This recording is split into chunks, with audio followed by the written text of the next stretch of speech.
कहानी का नाम कमरा नंबर 309। डॉ आर्यन की पहली पोस्टिंग एक पुराने सरकारी अस्पताल में हुई। सब कुछ सामान्य था, लेकिन एक बात अजीब थी। अस्पताल में एक कमरा हमेशा बंद रखा जाता था। कमरा नंबर 309। हर बार जब कोई मरीज वहां रखा जाता, अगली सुबह उसकी लाश मिलती। रिपोर्ट में मौत की वजह हार्ट फेलियर लिखी जाती, लेकिन मरीज कभी हार्ट पेशेंट नहीं होते थे। सिस्टर सुजाता ने धीरे से एक दिन बताया, 5 साल पहले एक लड़की का ऑपरेशन इसी कमरे में हुआ था, लेकिन बिजली चली गई और वो टेबल पर ही तड़प तड़प कर मर गई। अब वो इसी कमरे में है और किसी और को वहां बर्दाश्त नहीं करती। एक रात जब अस्पताल में जगह नहीं बची, तो एक लड़की को मजबूरी में 309 में रखा गया। आर्यन ने सीसीटीवी ऑन किया। रात 2:05 पर लड़की की आंखें अचानक खुल गईं। वो बिस्तर पर सीधी बैठ गई और सामने दीवार पर घूरने लगी।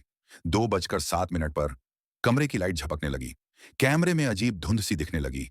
2:09 पर एक और लड़की उस कमरे में दिखाई दी, लेकिन दरवाजा कभी खुला ही नहीं था। अगली सुबह वो मरीज भी मर चुकी थी।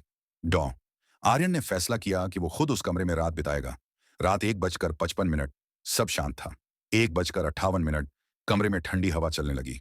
2 बजे एक धीमा स्वर सुनाई दिया, मेरी जान क्यों ली डॉक्टर? डॉक्टर आर्यन ने जैसे ही पलटा, सामने ऑपरेशन गाउन पहने एक लड़की खड़ी थी। चेहरा सड़ा हुआ, आंखें सफेद और उसकी छाती से खून बह रहा था। अब तेरा ऑपरेशन है, उसने कहा। सुबह जब स्टाफ ने कमरा खोला, डॉ आर्यन ऑपरेशन टेबल पर लेटा था, आंखें खुली और शरीर बेजान। अब कहाँ जाता है? कमरा 309 अब अकेला नहीं है। अब वहां दो आत्माएं हैं, जो हर रात किसी नए डॉक्टर या मरीज की तलाश में रहती हैं।